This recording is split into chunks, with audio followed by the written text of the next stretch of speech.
देखिए, टॉपिक को समझने से पहले बहुत बेसिक सी बात है कि कोई भी सिस्टम समझना हो तो उसका कोई तौर तरीका है। जैसे इसे हम बोलते हैं पॉलिटिकल सिस्टम। क्या बोलते हैं? Political system of Rajasthan. अब राजस्थान के पॉलिटिकल सिस्टम को समझना हो तो बच्चों अप्रोच क्या होनी चाहिए? अप्रोच ये होनी चाहिए कि राजस्थान या दुनिया के किसी भी शासन को स्पेशली तीन भागों में बांटा जाता है। जैसे यहाँ देखो, एक शब्द है राज। राज का मतलब होता है शासन, और शासन संबंधी व्यवस्था या प्रणाली जो होती है उसको हम बोलते हैं राज व्यवस्था। क्लियर है? क्या बोलते हैं? राज व्यवस्था। अब शासन जो होता है बच्चों, शासन का मतलब ये होता है कि उसमें एक तो प्रशासक होना जरूरी है। जैसे पुराने टाइम में प्रशासक के लिए एक शब्द आता था राजा, और राजा से रिलेटेड जो लोग होते थे। एक शासन लोगों पर होता है जिसे बोलते हैं जनता। क्या बोलते हैं? जनता। अब मान लीजिए राजा का शासन है और उसी के माध्यम से देश चल रहा है, तो ऐसे शासन को हम बोलते हैं राजतंत्र। क्या बोलते हैं? जैसे आज भी आप नेपाल में चले जाओ, नेपाल तो खैर अब राजतंत्र नहीं है, लोकतंत्र है। भूटान चले जाओ, उत्तर कोरिया चले जाओ, सऊदी अरब चले जाओ, ऐसे देशों में आज भी क्या है? राजतंत्र है। लेकिन जहां जनता अपना प्रतिनिधि खुद चुनती है उसे हम बोलते हैं लोकतंत्र। तो भारत में राजतंत्र खत्म हो गया और क्या स्थापित हो गया? लोकतंत्र। तो जैसे कल कल मैंने आपको समझाया था, कल की क्लास में ये बात छिड़ी थी कि जहां राजस्थान का इतिहास खत्म होता है वहीं से राजस्थान की पॉलिटी शुरू होती है। क्योंकि हमारे राजस्थान में अब राजतंत्र नहीं रहा, अब क्या रहा? लोकतंत्र। लेकिन लोकतंत्र में जनता को रिप्रेजेंट करने वाले होने चाहिए, मतलब प्रशासक होने जरूरी है। उसके बिना शासन को चलाना संभव नहीं है। शासन चलाने के लिए एक और जरूरी चीज है जिसे बोलते हैं कानून। क्या होना चाहिए? कानून और व्यवस्था। बिना कानून बिना व्यवस्था के शासन को चलाना इसलिए संभव नहीं है क्योंकि जब तक नियम नहीं बनते, कायदे नहीं बनते, संविधान नहीं बनता, तब तक लोग उसके अकॉर्डिंग नहीं चलते। तो शासन को चलाने के लिए नियमों का, कानूनों का, व्यवस्था का होना जरूरी है। तो हमने नियम कानून बनाने के लिए हमारे देश में सबसे बड़ा सुप्रीम डॉक्यूमेंट बनाया जिसे क्या बोलते हैं? संविधान। अब पूछे संविधान क्या होता है, तो आप ये कहोगे किसी भी देश का सुप्रीम लीगल डॉक्यूमेंट। क्या कहोगे? किसी भी देश का सर्वोच्च कानूनी दस्तावेज जिसके माध्यम से उस देश की शासन व्यवस्था को चलाया जाता है। जैसे आज हम भारत के शासन को चला रहे हैं, बिना संविधान के भारत के शासन को चलाना संभव नहीं है। तो आप देखो किसी देश के शासन में क्या क्या चीजें हो सकती है? राजा हो सकता है, प्रशासक होते हैं, जनता होती है, क्लियर है, और कानून होता है, व्यवस्था होती है। लेकिन मोटे तौर पे यदि ये कहा जाए,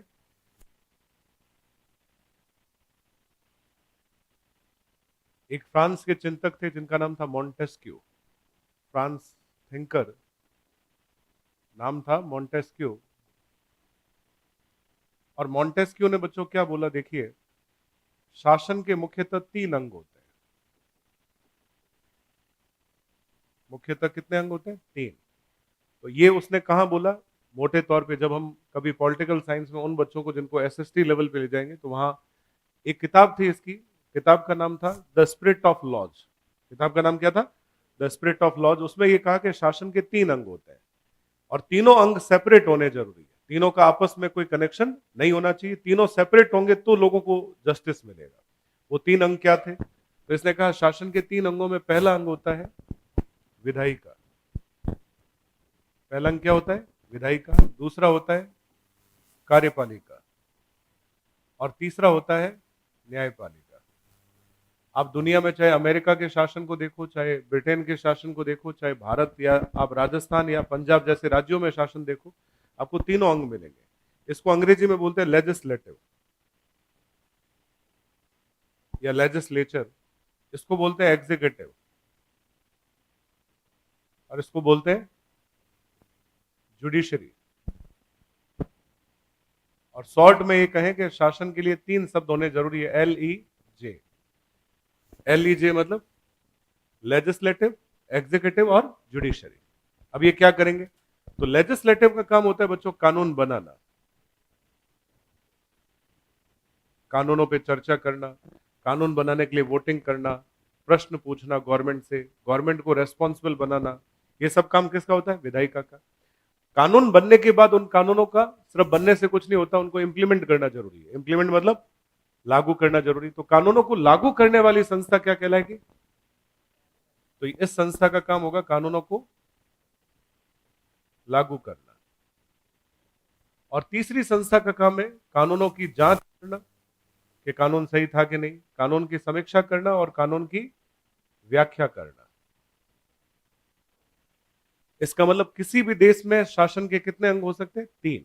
पहला अंग विधायिका, मोटे तौर पे ऐसी संस्था जो किसी देश में विधि निर्माण का कार्य करे। विधि मतलब कानून बनाने का कार्य करे। ऐसी संस्था जो बने हुए कानूनों को लागू करने का काम करे उसे कहेंगे कार्यपालिका। और ऐसी संस्था जो विधायिका द्वारा बने हुए और कार्यपालिका द्वारा लागू किए गए कानूनों की जांच करे, समीक्षा करे, व्याख्या करे और ये देखे कि कानून सही ढंग से लागू हुआ या नहीं हुआ, सही ढंग से बना या नहीं बना। और मान लो कानून सही नहीं है तो उसको खारिज करने का अधिकार भी किसके पास होता है? न्यायपालिका। तो ये तीन अंग होते हैं। बहुत सिंपल सी बात है, विधायिका, कार्यपालिका और न्यायपालिका। क्लियर है? इसके बिना देश में शासन चलाना संभव नहीं है। अब जैसे आप लोगों ने सुना हो नाम लोकसभा और राज्यसभा, नाम सुना है? अभी किसके चुनाव है? लोकसभा के। और एक ऑलरेडी स्थायी सदन है जिसका नाम क्या है? राज्यसभा। तो लोकसभा और राज्यसभा मिलकर बनती है पार्लियामेंट। क्या बनती है? तो कानून कहां बनते हैं? संसद में। और संसद को हम देश में क्या बोलते हैं? विधायिका। क्या बोलते हैं? विधायिका। अच्छा, बने हुए कानूनों को जो संसद बनाएगी उसको सरकार लागू करेगी। उसको लागू कौन करेगी? सरकार। सरकार मतलब प्रधानमंत्री और मंत्री। तो प्रधानमंत्री या मंत्री या सरकार को हम व्यवहारिक भाषा में क्या बोलते हैं? कार्यपालिका। और संसद ने जो कानून बनाए और सरकार ने जो लागू किए वो सही ढंग से थे या नहीं थे, उनकी जांच करने के लिए एक बॉडी है जिसको हम क्या बोलते हैं? न्यायपालिका। आपने नाम सुना होगा सुप्रीम कोर्ट। तो सुप्रीम कोर्ट क्या करता है? व्याख्या करता है कि संसद ने कानून बनाया वो कानून सही था या नहीं था, जांच करता है, समीक्षा करता है और गवर्नमेंट के कार्यों को भी इन्वेस्टिगेट कर सकता है कि गवर्नमेंट के कार्य संविधान के अनुकूल है या नहीं है। तो हमारे देश में इन तीन अंगों का बहुत बड़ा महत्व है। कौन से तीन अंग? विधायिका, कार्यपालिका और न्यायपालिका। अभी कोई खास बात नहीं आई है, लिखने लायक बात हम बाद में करेंगे। तो एक व्यक्ति है जिसका नाम है मॉन्टेस्क्यू। ये फ्रेंच थिंकर था, फ्रांस का चिंतक था और इसने ये कहा कि किसी भी देश में शासन के तीन अंग होते हैं और तीनों का अलग अलग होना जरूरी है। अलग अलग होगा तो शासन उत्तरदायी होगा, शासन से सवाल पूछे जा सकते हैं, शासन को उत्तरदायी बनाया जा सकता है, शासन को कार्यकुशल बनाया जा सकता है, शासन को बेहतर बनाया जा सकता है। वो तीन अंग कौन से हैं? विधायिका, कार्यपालिका और न्यायपालिका। अब नाम से ही है विधायिका, तो विधि, विधि से निकला हुआ शब्द कौन सा है? विधायिका। विधि मतलब कानून।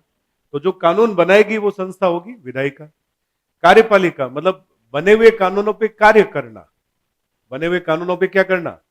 अब जैसे मोटे तौर पे देखोगे, जैसे आपके घर के पूर्वजों ने मिलकर या बड़े बुजुर्गों ने मिलकर घर के नियम बना लिए और घर के जो यंग मेंबर्स है जो अभी बिल्कुल सक्षम, उनको कह दिया कि ये जो नियम बने, कायदे बने, ये लागू होने चाहिए। और फिर घर की एक ऐसी संस्था हो जो सारी कमिटी सोसाइटी को मिलके हो, जो ये देखे क्या नियम कायदे परिवार समाज के अनुकूल है या नहीं है। लेकिन अब इसका ब्रॉड फॉर्म जो है, ये परिवार तक सीमित नहीं, ये देश तक चला गया, राज्यों तक चला गया। इसको हम बोलते हैं विधायिका, कार्यपालिका और न्यायपालिका। अब जैसे इसको थोड़ा आगे ले जाते हैं। हमारा जो संविधान बनाया वो बनाया कंप्लीटली 26 जनवरी 1950 और इसीलिए 26 जनवरी को हम गणतंत्र दिवस के रूप में मनाते हैं। अब इस दिन क्या हुआ सुनिए। संविधान की कुल 22 भाग लागू हुए। कितने भाग लागू हुए? 22। और इन 22 भागों में कुल 395 प्रोविजन रखे गए और प्रोविजन के लिए एक शब्द आता है अनुच्छेद। क्या रखे गए? अनुच्छेद को अंग्रेजी में बोलते हैं आर्टिकल्स। क्या रखे गए? आर्टिकल्स रखे गए। कितने आर्टिकल्स? 395। कौन सी तारीख को? 26 जनवरी 1950। अब संविधान बनाने वालों ने क्या किया? एक एक भाग को सही तरीके से मैनेज किया। कुल कितने भाग थे? 22। तो पहले भाग में ये कहा कि भारत एक संघ होगा। भारत एक क्या होगा? संघ होगा। और संघ का मतलब जहां केंद्र भी होंगे और राज्य भी होंगे। तो कल इस बात पे हमने थोड़ी सी चर्चा की थी। संघ का मतलब इसमें केंद्र भी आ गया, इसमें 28 राज्य भी आ गए, और इसमें 8 केंद्र शासित प्रदेश भी आ गए। इसे हम भारत संघ कहते हैं। इसका मतलब भारत में केंद्र और केंद्र शासित प्रदेश केंद्र कहलाता है, और 28 राज्य। तो केंद्र प्लस राज्य करके जो व्यवस्था होती है उसको हम क्या बोलते हैं? संघीय व्यवस्था। कौन सी व्यवस्था? तो अनुच्छेद 1 ये कहता है कि इंडिया दैट इज भारत, क्या लिखा हुआ है? India that is Bharat, Bharat या India, shall be a union of states, shall be a union of states, मतलब हुआ भारत या इंडिया राज्यों का एक संघ होगा। क्या बोला? भारत या इंडिया राज्यों का एक संघ होगा। अब इसमें क्या व्यवस्था बनी? कोई भी राज्य संघ को तोड़कर अलग नहीं हो सकता। आज यदि राजस्थान चाहे कि नहीं हमें भारत में नहीं रहना, हम भारत से अलग चले जाएं, या कोई और राज्य ये सोचे, तो ये पॉसिबल नहीं है। हाँ, राज्य को तोड़ा जा सकता है, राज्य को तोड़कर नया राज्य बनाया जा सकता है। जैसे अभी आंध्र प्रदेश को तोड़कर तेलंगाना बनाया, जम्मू कश्मीर से लद्दाख को अलग कर दिया, जम्मू कश्मीर राज्य था उसको तोड़कर केंद्र शासित प्रदेश बना दिया। ये काम किया जा सकता है क्योंकि संसद ऐसा कर सकती है। संसद मतलब केंद्र ऐसा कर सकता है। तो केंद्र चाहे तो राज्यों का नक्शा बदल सकता है, लेकिन राज्य चाहे तो संघ का नक्शा नहीं बदल सकता। यदि राज्य संघ का नक्शा बदल दे, आगे कहीं पढ़ेंगे, ऐसी व्यवस्था को हम बोलते हैं कॉन्फेडरेशन। तो इंडिया कोई कॉन्फेडरेशन नहीं है। एक ये चीज है कि जब केंद्र और राज्य दोनों को बराबर पावर दी जाए, दोनों का अलग से संविधान हो, दोनों की अलग से नागरिकता हो, दोनों की अलग से सरकार हो, दोनों के अलग से विषय हो, तो ऐसी व्यवस्था को बोलते हैं फेडरल व्यवस्था। क्या बोलते हैं? तो भारत फेडरल व्यवस्था भी नहीं है, क्योंकि राज्यों का अलग से संविधान नहीं है। पूरे देश का संविधान क्या है? एक है। पूरे देश की नागरिकता क्या है? एक है। हाँ, सरकारें अलग अलग है। केंद्र की सरकार अलग काम करेगी, राज्य की सरकार अलग काम करेगी। केंद्र के अलग विषय होंगे, राज्यों के अलग विषय होंगे। लेकिन कहीं भी कोई डिस्प्यूट होगा, कोई भी इमरजेंसी होगी, कोई भी आपदा होगी, सबसे ज्यादा ताकत किसमें होगी? केंद्र में। मैं शॉर्ट में आपको समझा रहा हूं, इस पर हम लंबी बात करेंगे जब हम पॉलिटी में थोड़े डेप्थ जाएंगे। अभी हमें यह समझना है कि 3 अंग क्या होते हैं: विधायिका, कार्यपालिका और न्यायपालिका। तो हुआ ये, संविधान बनाने वालों ने पहले भाग को नाम दिया संघ एवं उसके राज्य। पहला भाग क्या है? संघ और उसके राज्य। तो आप ये कह सकते हैं पहले भाग में कुछ भी नहीं है, सीधा सीधा ये लिखा हुआ कि भारत या इंडिया राज्यों का एक संघ होगा। इसमें यह भी लिखा हुआ है कि भारत संघ चाहे तो, यानी संसद चाहे तो, किसी भी बाहरी क्षेत्र को अधिनियम बनाकर, कानून बनाकर भारत संघ में ला सकती है। जैसे सिक्किम पहले भारत का पार्ट नहीं था, सिक्किम भारत में बाद में शामिल हुआ। गोवा पहले भारत का पार्ट नहीं था। मैं बात कर रहा हूं 26 जनवरी 1950। 26 जनवरी 1950 के बाद बहुत सारे एरिया भारत में जुड़े। तो इनके लिए जो प्रोविजन रखा गया कि भारत संघ में कोई नया क्षेत्र जोड़ा जा सकता है, ये बात अनुच्छेद 2 में लिखी हुई है। अनुच्छेद 3 में लिखी हुई है कोई राज्य का नाम, सीमा, क्षेत्र इत्यादि को चाहे तो संसद बदल सकती है। जैसे अभी आपको मैंने कहा तेलंगाना किससे टूटकर बना? जम्मू कश्मीर को तोड़ा गया। ये कौन से अनुच्छेद के आधार पर? 3 और 4 में ये लिखा हुआ कि ये सब काम संसद साधारण बहुमत से कर सकती है। उसको आर्टिकल 368 मतलब संविधान संशोधन की आवश्यकता नहीं है। अभी इसको ब्रॉड में नहीं समझना, सिर्फ इतना ध्यान रखना है। पहला अनुच्छेद कहता है कि भारत या इंडिया, तो संघ और उसका राज्य क्षेत्र, क्या लिखा हुआ है? संघ और उसका राज्य क्षेत्र। ये कौन सा भाग है? पहला। इसमें कितने अनुच्छेद है? 1 से 4। भाग 2 पूरे देश में नागरिकता के लिए प्रोविजन की बात करता है। और जब नागरिकता की बात करते हैं बच्चों, तो अनुच्छेद शुरू होते हैं 5 से 11। तो हम ये कह सकते हैं कि जो हमारे संविधान के मेन आर्किटेक्ट थे, आर्किटेक्ट मतलब शिल्पकार थे, संविधान के निर्माता थे डॉक्टर BR अम्बेडकर, उनकी अध्यक्षता में एक कमेटी बनी थी, ड्राफ्टिंग कमेटी, जिसको हिंदी में हम बोलते हैं प्रारूप समिति। क्या बोलते हैं? और प्रारूप समिति ने भारत के संविधान में कितने भाग रखे? 22। और अनुच्छेद कितने रखे? 395। पहला भाग संघ और उसका राज्य क्षेत्र, अनुच्छेद 1 से लेके 4। दूसरा भाग नागरिकता, अनुच्छेद 5 से लेके 11। तीसरा भाग हमें अधिकारों को लेकर दिया गया, जिसका नाम है मौलिक अधिकार।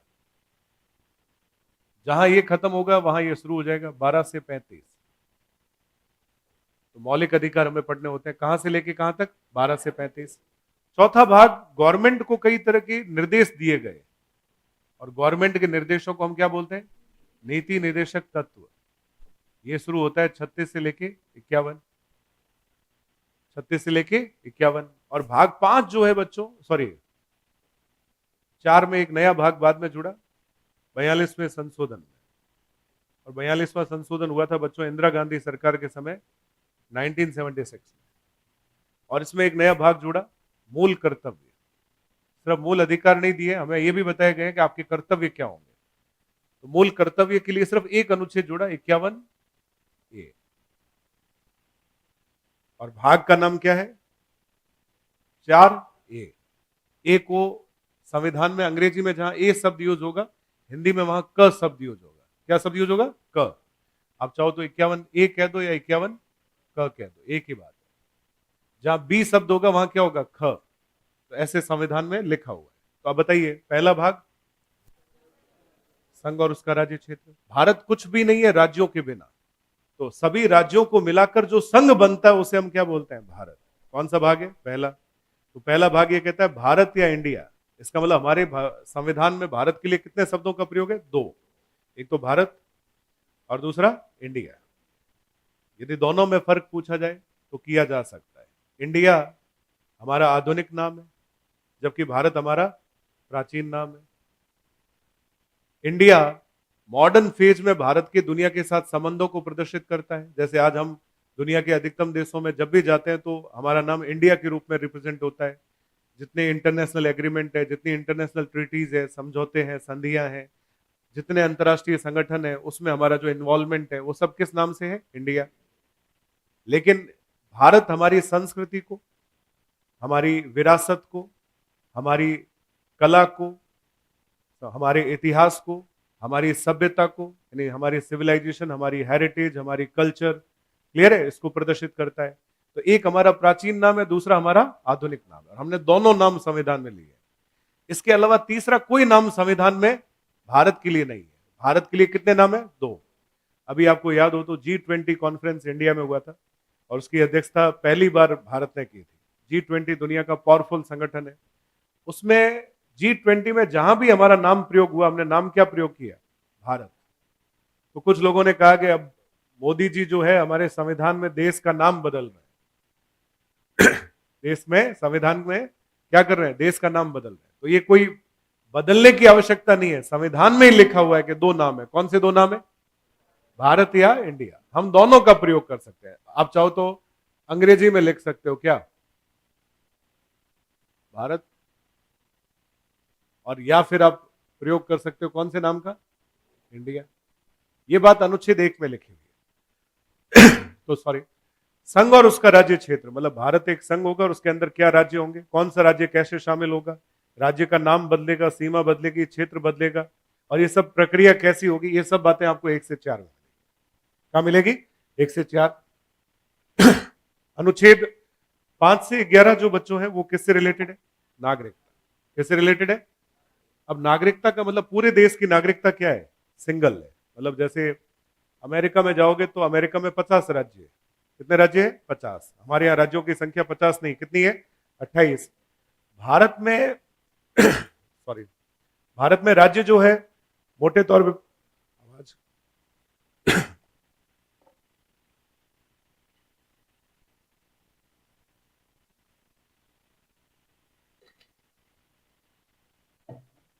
शिक्षक बनना सरल काम नहीं है।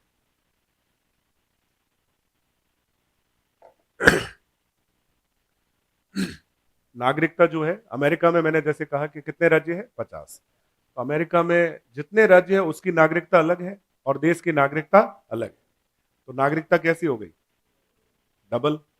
इंडिया में चाहे आप किसी भी स्टेट में रहते हो, सबकी नागरिकता क्या है? इंडियन। तो हमारी नागरिकता सिंगल।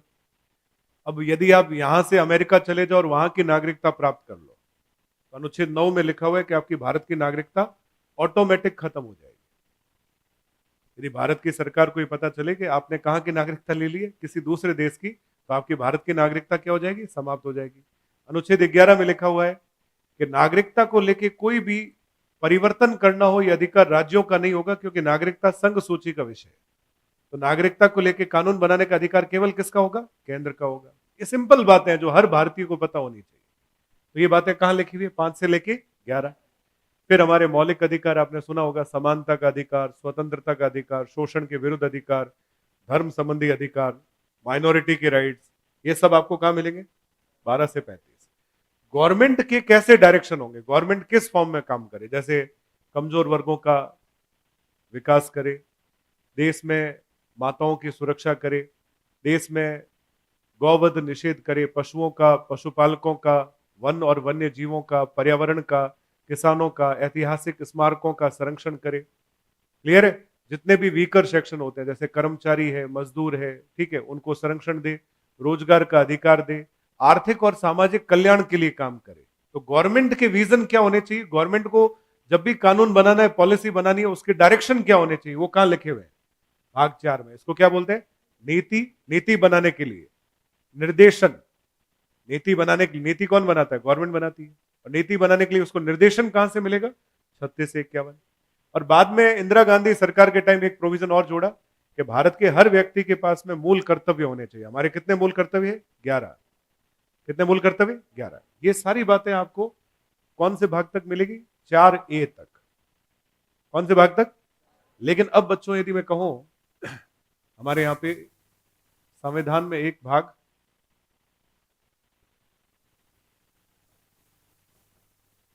5 है। कौन सा भाग है? 5। इसके आर्टिकल शुरू होते हैं 52 से लेके 151। यहां 51 खत्म हुआ, यहां क्या शुरू हो जाएगा? 52 से 151, मतलब 100 अनुच्छेद पूरे किससे रिलेटेड है? भाग 5। भाग 5 क्या है, मैं यहां पे लिख रहा हूं, संघ की, संघ मतलब भारत सरकार की, या इसको हम यूं भी कहते हैं भारत की, वो भी चलेगा। और आपकी संकीर्ण मानसिकता हो तो आप ये भी कह सकते हो केंद्र की।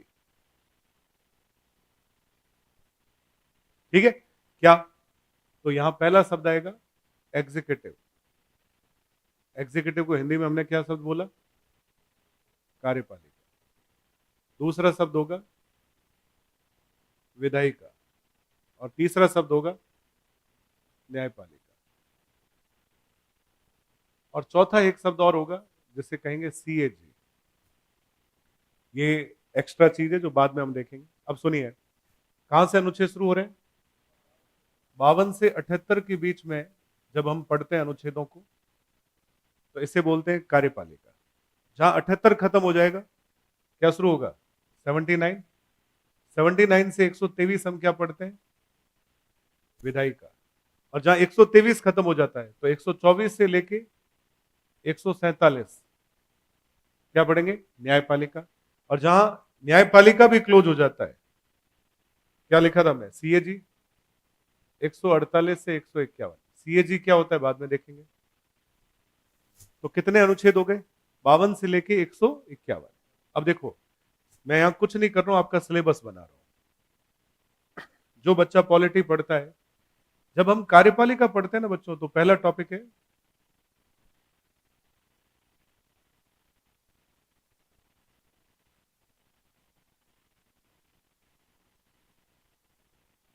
राष्ट्रपति। क्या पढ़ेंगे? यही टॉपिक जब हम राज्य में पढ़ेंगे, क्योंकि हम शुरू आज राज्य करेंगे, तो हम राष्ट्रपति की जगह यहां क्या लिखेंगे? राज्यपाल। यहां प्रेसिडेंट लिखा है, वहां गवर्नर होगा। ठीक है। नंबर 2, यहां पे लिखा होगा PM व मंत्री परिषद, प्रधानमंत्री व मंत्री परिषद। यहां पर उपराष्ट्रपति भी लिखा होगा। भारत में राष्ट्रपति के अलावा एक पद और होता है, कौन सा? उपराष्ट्रपति। उसके बारे में भी लिखा हुआ है। यहां पर एक पद और होगा जिसका नाम होगा महान्यायवादी। ये भारत सरकार का वकील होता है। तो मोटे मोटे तौर पे देखो तो 5 चीजें आ गई: राष्ट्रपति, प्रधानमंत्री, मंत्री परिषद, उपराष्ट्रपति और महान्यायवादी। इसको हम क्या बोलते हैं? Union executive. अंग्रेजी में संघ के लिए क्या शब्द आएगा? यूनियन। तो इसको हम क्या कहेंगे? संघ की कार्यपालिका। क्या नाम देंगे? संघ की कार्यपालिका। अगला शब्द क्या है? विधायिका। तो जब हम विधायिका लिखेंगे तो बच्चों इसमें हम क्या पढ़ेंगे? संसद पढ़ेंगे। संसद को अंग्रेजी में क्या बोलते हैं? पार्लियामेंट। पार्लियामेंट की 2 सदन होते हैं, एक होता है लोकसभा और एक होता है राज्यसभा। हालांकि अंग 3 होते हैं, और तीसरा अंग जो मैं यहां लिखना चाहूं, इसके साथ एक तीसरा अंग और जुड़ता है जिसे हम बोलते हैं राष्ट्रपति। क्या बोलते हैं? क्योंकि कोई भी कानून राष्ट्रपति के सिग्नेचर के बिना नहीं बन सकता। तो इसका मतलब कानून बनाने के लिए पहले दोनों हाउस से पास करना होगा, और दोनों हाउस से पास करने के बाद उस पर सिग्नेचर कौन करेगा? तो कानून बनेगा। इसका मतलब राष्ट्रपति जो है ना बच्चों, दोनों में आएगा। किसमें? कार्यपालिका में भी आएगा और विधायिका में। ये अपने आप में भारत की विशेषता है, और ऐसी विशेषता को हम बोलते हैं संसदीय प्रणाली। कौन सी प्रणाली? जिसमें राष्ट्रपति इधर भी होगा और राष्ट्रपति इधर भी होगा। उसका कारण मैं आपको बताऊंगा। और तीसरा हमारा पार्ट कौन सा है? अच्छा, इसमें हम ये भी देखेंगे कानून कैसे बनते हैं। जैसे आपने कभी नाम सुने हो, मनी बिल, ऑर्डिनरी बिल, धन विधेयक, साधारण विधेयक, ऐसे कुछ नाम सुने हो। तो देश में सारी चीजें, संसद में कितने सदन होते हैं, सदनों का कितना कार्यकाल होता है, पीठासीन अधिकारी स्पीकर या सभापति की क्या भूमिका होती है, बहुत डिटेल पार्ट है जिसे हम संसद कहते हैं। तो संसद पढ़ते समय संसद की पूरी डिटेल आती है, और उसके 2 हाउस पढ़े जाते हैं, लोकसभा और राज्यसभा। और इसमें हम कानून निर्माण की प्रक्रिया भी पढ़ते हैं। क्या पढ़ते हैं? कानून निर्माण की प्रक्रिया। अब बताओ बच्चों, लास्ट अंक कौन सा बचा? न्यायपालिका। लास्ट अंक कौन सा है? न्यायपालिका में हम सिर्फ यहां पे एक ही कोर्ट पढ़ेंगे जिसका नाम होगा सुप्रीम कोर्ट। और सुप्रीम कोर्ट का उल्लेख आपको कहां मिलेगा? 124 से लेके 147। क्लियर है? अब बताओ, जब हम राज्य में सेम बात पढ़ेंगे तो राष्ट्रपति की जगह क्या पढ़ेंगे? राज्यपाल। पीएम की जगह सीएम। मंत्री परिषद सेम है। उपराष्ट्रपति राज्यों में होता नहीं ऐसा कोई पद, उपराज्यपाल जैसा पद राज्यों में नहीं होता, केंद्र शासित प्रदेशों में होता है। महान्यायवादी यहां पढ़ा जाता है, वहां महाधिवक्ता। उसको क्या बोलते हैं? महाधिवक्ता। यहां पे संसद पढ़ते हैं, वहां राज्य विधानमंडल। क्या बोलेंगे? और उसके भी 2 सदन होते हैं, विधानसभा और विधान परिषद। क्लियर है? यहां पर हम पढ़ते हैं सुप्रीम कोर्ट, वहां पढ़ते हैं हाई कोर्ट और लोअर कोर्ट। हाई कोर्ट और लोअर कोर्ट। तो हम इसको कह रहे हैं भाग 5। तो बताइए राज्यों का भाग कौन सा होगा? केंद्र वाला भाग पढ़ रहे हैं तो भाग 5 है। राज्यों का भाग कौन सा होगा? 6। बना लो आगे। एक बार देखो, भाग 1 संघ और उसका राज्य क्षेत्र, भाग 2 नागरिकता, भाग 3 मूल अधिकार, भाग 4 नीति निदेशक तत्व, भाग 4A मूल कर्तव्य। कौन सा भाग है? मूल कर्तव्य। हो गए। भाग 5 संघ की कार्यपालिका, विधायिका और न्यायपालिका। क्लियर है? संघ की कार्यपालिका में क्या आएगा? राष्ट्रपति, प्रधानमंत्री, मंत्रिपरिषद, उपराष्ट्रपति, या हम सीधा कह सकते हैं राष्ट्रपति, उपराष्ट्रपति, प्रधानमंत्री, मंत्रिपरिषद और महान्यायवादी। ठीक है? संघ की विधायिका में क्या आएगा? संसद, संसद के दोनों सदन यानी लोकसभा और राज्यसभा, और कानून बनाने की प्रक्रिया। कानून बनाने की प्रक्रिया, संसद से रिलेटेड सारे प्रोविजन। अभी जैसे हमने मॉर्निंग बैच एक ऑलरेडी शुरू कर रखा है, उसमें बच्चों की राजस्थान पॉलिटी कंप्लीट हो गई। लेकिन मैंने राजस्थान पॉलिटी इस तरह से पढ़ाई है कि जब हम उनको इंडियन पॉलिटी पढ़ाएंगे तो उनका रिवीजन होगा। नहीं समझे? यानी राष्ट्रपति, राज्यपाल पढ़ते पढ़ते हमने राष्ट्रपति पढ़ लिया, सीएम पढ़ते पढ़ते हमने पीएम पढ़ लिया। यह तरीका इतना शानदार है कि पॉलिटी में बच्चों को डबल पढ़ना ही नहीं पड़ता। हालांकि लिखेंगे डबल, जब लिखेंगे डबल, नोट्स डबल होंगे ना, तो ऐसा लगेगा जैसे हम रिवीजन कर रहे हैं। तो ये दुनिया का एक शानदार विषय है जिसमें एक पोर्शन से दूसरा पोर्शन अपने आप कनेक्ट हो रहा है। जैसे हम वर्ल्ड ज्योग्राफी पढ़ते हैं तो इंडियन ज्योग्राफी बिल्कुल अलग है, और राजस्थान इंडिया से जोड़ा जा सकता है थोड़ा बहुत, लेकिन यूं देखा जाए तो राजस्थान की भौगोलिक गतिविधियां पूरी तरह से अलग है। कुछ टॉपिक कॉमन हो सकते हैं, जैसे जलवायु पढ़ा तो जलवायु के जो नियम होते हैं, कायदे होते हैं, भौगोलिक नियम सब जगह एक जैसे होते हैं, लेकिन यहां तो प्रोविजन एक जैसे हैं, तथ्य अलग हो सकते हैं। जैसे भारत का पहला प्रधानमंत्री अलग होगा, वही राजस्थान का पहला मुख्यमंत्री नहीं होगा। तो फैक्ट अलग हो सकते हैं, बाकी कॉन्सेप्ट क्या है? सेम। ये बहुत अच्छी बात है, और शुरुआती क्लास का ऑब्जेक्टिव यही है, हमें ये पता होना चाहिए। जनरली आपको चाहे लेवल 1 है, लेवल 2 है, आप 3rd ग्रेड दोगे, आगे आगे आपका 2nd ग्रेड है, 1st ग्रेड है, ये पोर्शन आपको व्यवहारिक रूप से ध्यान रखना ही रखना है कि देश कैसे चलता है। यदि आपको ये नहीं पता देश कैसे चलता है, फेलियर है आपका दिमाग। तो याद रखिए, संविधान के शुरुआती 6 भाग बहुत इंपॉर्टेंट है। शुरुआती, अब छठा भाग क्या होगा, एक अंदाजा लगाओ। उसका टाइटल होगा राज्य की, मैंने कहा ना शासन के 3 अंग होते हैं, कार्यपालिका, विधायिका और, बना लो अगले पेज पे, इजाजत है। कार्यपालिका में क्या आ रहा है, राष्ट्रपति, उपराष्ट्रपति, प्रधानमंत्री, मंत्रिपरिषद और महान्यायवादी। विधायिका में क्या आ रहा है, संसद, जिसके 2 सदन और कानून बनाने की प्रक्रिया। और न्यायपालिका में सुप्रीम कोर्ट। अब सुप्रीम कोर्ट कब बना, सुप्रीम कोर्ट का गठन कैसे होता है, सुप्रीम कोर्ट के अधिकार क्या होते हैं, शक्तियां क्या होती है, सुप्रीम कोर्ट के सारे अनुच्छेद। एक चीज इसमें और एड ऑन हो जाती है, जिसे जिसे बोलते हैं, जो भारत की ऑडिट करता है, मतलब सरकारी खर्चों की जांच करता है कि पैसा आने और जाने का तरीका सही था या नहीं था। उस अधिकारी या संस्था का नाम होता है सीएजी।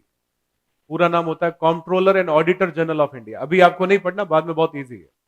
तो एक सीएजी नाम की संस्था इसमें और ऐड हो जाएगी, जिसके अनुच्छेद 148 से 151। अब बताओ राज्य का पोर्शन कहां से शुरू होगा, 152 से, क्योंकि सीएजी केंद्र के लिए भी काम करता है और राज्यों के लिए भी काम करता है। सीएजी दोनों से जुड़ा हुआ है। तो ये अंग आपको वहां नहीं मिलेगा, कहां पे, भाग 6 में। भाग 6 तो सीधा सीधा टाइटल यही है, क्या, राज्य की कार्यपालिका, विधायिका और न्यायपालिका। अब कोशिश करूंगा, मैं सिर्फ आपको बना के दे रहा हूं, स्ट्रक्चर आप बोलते जाओगे। यहां मैंने लिखा भाग, बोलना जरूर, आर्टिकल, पहला वाला तो बोल सकते हो, लास्ट वाला शायद आपको अंदाजा ना लगे, कोई बोल जाए तो अच्छी बात है। एनीवन,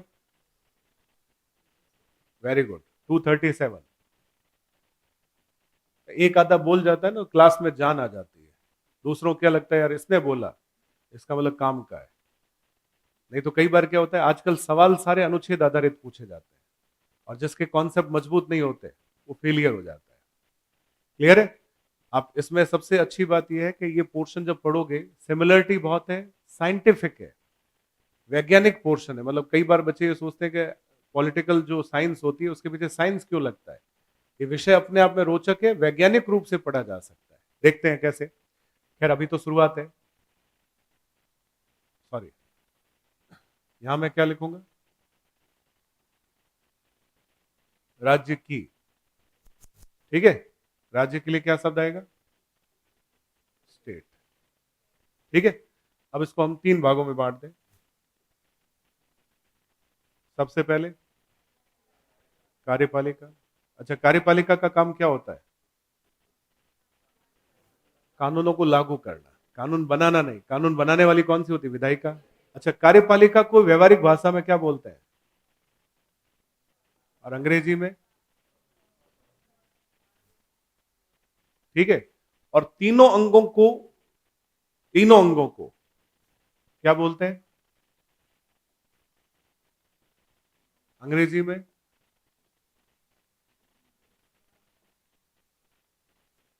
अब कभी ये सवाल पूछे what is the difference between government and governance, तो क्या बताओगे।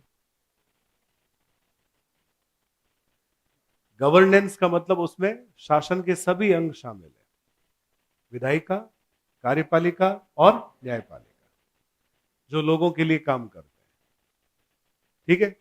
गवर्नमेंट का एक पार्ट होता है, सॉरी, गवर्नेंस का एक पार्ट होता है गवर्नमेंट, जिसे हम एग्जीक्यूटिव भी कह सकते हैं। समझ गए। अब जैसे आज आपसे पूछा जाए भारत सरकार, तो आप क्या कहोगे, प्रधानमंत्री मोदी और उनके मंत्री। इसका मतलब सरकार वही है, या संसद में बैठे हुए सभी लोग सरकार है। संसद में तो अपोजिशन भी है, विपक्ष भी है। राहुल गांधी सरकार में है क्या, नहीं है, कहां है, विपक्ष में। तो सरकार में कौन है, बीजेपी और उनसे जुड़ी हुई पार्टी। क्लियर है। लेकिन चाहे बीजेपी का सांसद, मान लो उदयपुर से सांसद अर्जुन लाल मीणा, क्या सरकार में है, नहीं है, क्योंकि उनको मंत्री नहीं बनाया गया। तो सरकार का मतलब प्रधानमंत्री और मंत्री, और राज्यों में सरकार का मतलब मुख्यमंत्री और मंत्री। और सरकार को हम बोलते हैं कार्यपालिका।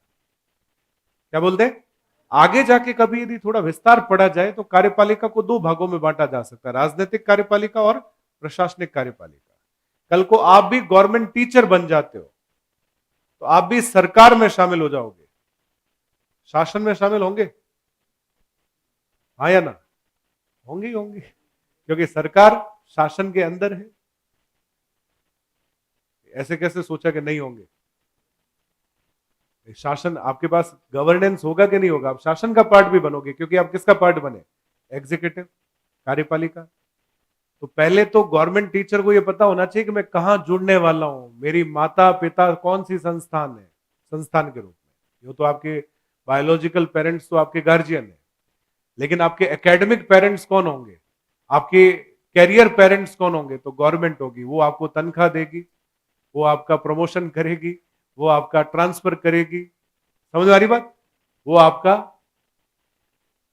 सब कुछ, वेतन, पेंशन, भत्ता, यहां तक कि ढंग से नौकरी नहीं की तो सस्पेंशन, और उसके बाद अंतिम शब्द है बर्खास्त। भगवान न करे, पहले तो लगो, अंदर तो आओ, सिस्टम में तो आओ। इसका मतलब आप किसका अंग बनोगे? कार्यपालिका। और आपका काम क्या होगा? बने हुए कानूनों को लागू करना। अब जैसे एजुकेशन में कोई पॉलिसी बनी, कोई कानून बना, तो आपका काम क्या है? उसे लागू करवाना। समझ आ रही बात? आप एजुकेशन डेवलपमेंट वाले फील्ड में जुड़ोगे। बहुत इंटरेस्टिंग है बच्चों, मतलब सिर्फ ये है तरीका थोड़ा सा समझना। मुझे पढ़ाते हुए जीवन में इतना अनुभव है, मैं बस एक ही बात कहता हूं, रटने का प्रयास मत करो, थोड़ा ब्रॉड नेचर में जाओ। आजकल आपके मास्टर में थोड़ी सी कुप्रथा ये बन गई है, रटाने वाली, इधर उधर की बेफालतू बातें करने वाली, गर्ल्स पे गलत कमेंट करने वाली फैकल्टी ज्यादा पॉपुलर है। मेरे यहाँ ये आपको बिल्कुल नहीं मिलेगा। कॉन्सेप्ट एक है कि सीधी सीधी चीजों को समझो। यदि ये पूछा जाए कि यूपीएससी का सिलेबस क्या है, सेम यही है। यानी कांस्टेबल का सिलेबस भी पूछा जाए तो यही है। स्टैंडर्ड का फर्क है। अब बात समझ रहे? किसका फर्क है? स्टैंडर्ड ऐसा बनाया जा सकता है, बच्चे को ऐसा फ्लेक्सिबल बनाया जा सकता है, वो चाहे तो वहां तक जा सकता है, लेकिन ये भूमिका उसकी क्लास में बनानी जरूरी है। कल को आपको मास्टर बनने के बाद ये भी इच्छा हो कि मुझे आरएस का एग्जाम देना है, तो भी आपको एक बार को ये फील हो कि ये नोट्स जो भाटी सर ने हमें बनवाए हैं ये हमारे काम आएंगे। आप इन नोट्स को कहीं मास्टर बनने के बाद रद्दी में नहीं फेंकोगे, मैं गारंटी दे रहा हूं। बात समझ रहे? क्योंकि ये मेरा कॉन्फिडेंस है, मैं क्या बनाऊंगा। यदि मेरा एटीट्यूड और मेरा कॉन्फिडेंस नहीं है तो मैं टीचर ही नहीं हूं। बात समझ रहे? लेकिन तर्क एक है कि आप यदि ये सोचकर आए हैं कि यहां कोई मजाक मस्ती होगी, कोई इधर उधर की उलाना वाली बातें होगी, चीजों को शॉर्ट ट्रिक से जोड़ा जाएगा, फालतू की नेगेटिव कमेंट्स के साथ, जैसा यूट्यूब पे टीचर पढ़ाते हैं, यदि आप उस नेचर के साथ सोच रहे हो तो यहां बिल्कुल नहीं, इम्पॉसिबल। और ऐसे बच्चों का कहीं सिलेक्शन नहीं होता, वो जीवन भर प्रयासरत ही रहते हैं। बस उनको वो ज्यादा किस में काम आते हैं? सब्सक्राइबर बढ़ाने में। उनका जीवन, उनका कैरियर नहीं होता। कैरियर उन्हीं का बनता है जो सीरियस होते हैं। क्योंकि आजकल जो परीक्षा की प्रकृति है वो बहुत गंभीर हो चुकी है। यूपीएससी, आरपीएससी, और स्पेशली आपकी आरपीएससी के माध्यम से ग्रेड 1, ग्रेड 2 और ग्रेड 3 के जो पेपर होंगे, आप मान के चलो, स्पेशली ग्रेड 3 अभी हुआ नहीं है, जिस दिन होगा मान के चलो बहुत स्टैंडर्ड का पेपर होगा, ये मैं गारंटी दे रहा हूं। उसमें राजस्थान पॉलिटी पूरी है। अब बात समझ रहे? यदि आपका लेवल अच्छा नहीं होगा बच्चों, अनुच्छेद आधारित सवाल पूछे जाएंगे, आप आउट हो जाओगे। और आप देख लो पिछली बार सेकंड ग्रेड का पेपर, मुझे यदि कोई पूछे ग्रेड 2 के जो एसएसटी और ग्रेड 2 के जीके का पेपर आया है, ग्रेड 1 का जीके का पेपर आया है, उस पेपर का स्टैंडर्ड क्या मानते हो? आरएस से कम 5 गुना बेटर है। आरएस का पेपर कंपैरेटिव इजी है। आरएस में पॉलिटी के सवाल देख लो और ग्रेड 2 में पॉलिटी के सवाल देख लो, आपको फर्क समझ में आ जाएगा। इसके लिए मैंने कल आपको कहा था सिलेबस के साथ हमें क्या पढ़ना चाहिए? पैटर्न। पैटर्न मतलब ओल्ड पेपर देखने चाहिए, तो आपको अंदाजा लगेगा आप क्लास में कहां जीवित हो। ठीक है, देखते हैं आगे। अब मैंने पहला अंक क्या लिखा? अंग्रेजी में बोल दो, क्या कहूंगा? थोड़ी अंग्रेजी सीख लो बच्चों। ट्राइबल से उठ के जो बच्चा शहर तक पहुंचता है, उसको अंग्रेजी सुनते ऐसे लगता है कोई भूत पीछे पड़ गया है। लेकिन इंग्लिश में कम्युनिकेशन बहुत जरूरी है, क्योंकि आने वाला जमाना इंग्लिश का होगा। अब गवर्नमेंट धीरे धीरे सारी स्कूलों को क्या कर रही है? इंग्लिश में कन्वर्जन कर रही है। एकदम से कर नहीं सकती, स्पीड तेज नहीं होगी, लेकिन फिर यदि आपकी वहां पे अंग्रेजी को लेके कैपेबिलिटी नहीं होगी ना, आप मास्टर बनने के बाद परेशान हो जाओगे। तो मेरी बात आज याद नहीं आएगी, उस समय याद आएगी कि एक मास्टर ने बोला था कि अंग्रेजी पे थोड़ी कमांड बनाओ। अगला शब्द विधायिका, और तीसरा शब्द न्यायपालिका। चलो ये तो बोलना सीखे आप। अब इसके बाद बताओ इसको क्या कहेंगे? लेजिस्लेचर कह दो या लेजिस्लेटिव कह दो, एक ही बात है। इसको जुडिशरी। ठीक है, अब देखिए अनुच्छेद हमने कहां तक बांटे हैं? हालांकि 152 में ये बताया गया है कि राज्य क्या होता है, तो राज्य की परिभाषा आपको कहां मिलेगी? 152। इसके बाद एग्जीक्यूटिव शुरू हो जाएगा 153 से लेके 167, 168 से लेके 213 और 214 से लेके 237। ठीक है, अब बताओ समझदार बच्चा अपने आप इस चीज को एग्जीक्यूट करेगा। पहले क्या लिखूंगा? यहां क्या लिखूंगा? गवर्नर। गवर्नर मतलब राज्यपाल। उसके बाद उपराज्यपाल यहां नहीं होता, ये बात ध्यान रखना। उपराज्यपाल कहां होता है? भाग 6 के बाद भाग 7 अब आजकल वैकेंट है। भाग 8 में केंद्र शासित प्रदेशों का उल्लेख है। किसका उल्लेख है?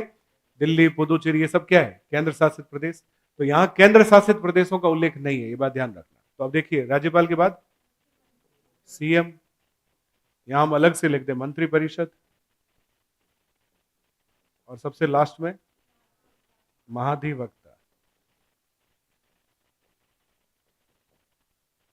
ठीक है, यहां पर हम इसका नाम ही अंग्रेजी में देखो बच्चों क्या होता है? State legislature. जैसे हम देश में संसद कहते हैं ना, राज्यों में उसे क्या बोलते हैं? हिंदी में बोलते हैं राज्य विधानमंडल। ये शब्द याद रखना, राज्य विधान मंडल। जैसे देश में संसद होती है वैसे राज्य में क्या होता है? राज्य विधान मंडल। इसके कितने सदन होते हैं? 2। एक होता है विधान सभा और एक होता है विधान परिषद। अच्छा, भारत में ऐसे बहुत सारे राज्य हैं जहां विधान परिषद नहीं है, केवल 6 राज्यों में विधान परिषद। तो यहां हम लिख भी सकते हैं कितने राज्यों में? केवल 6 राज्यों में। उसमें राजस्थान नहीं है, ध्यान रखना। ठीक है, अब आगे बढ़े तो ये विधानसभा के साथ यह अंग एक और जुड़ जाएगा जिसका नाम क्या है? गवर्नर। इसका मतलब राज्य विधानमंडल के कितने अंग होते हैं? 3। कौन कौन से? विधानसभा, विधान परिषद और राज्यपाल। और राज्य में कानून बनाने की प्रक्रिया, राज्य में कानून निर्माण, बस ये लिख देंगे, कानून निर्माण बहुत है। अब तीसरा अंग कौन सा बचा बच्चों? इसको अलग से लिख लें।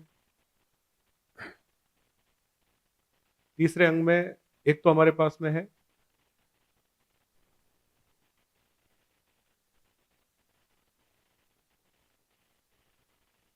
हाई कोर्ट, 214 से लेके 232। एक इसमें है लोअर कोर्ट। लोअर कोर्ट के लिए अंग्रेजी में शब्द होता है अधीनस्थ न्यायालय। इसका उल्लेख है 233 से लेके 237। ये राज्य स्तर पर होता है।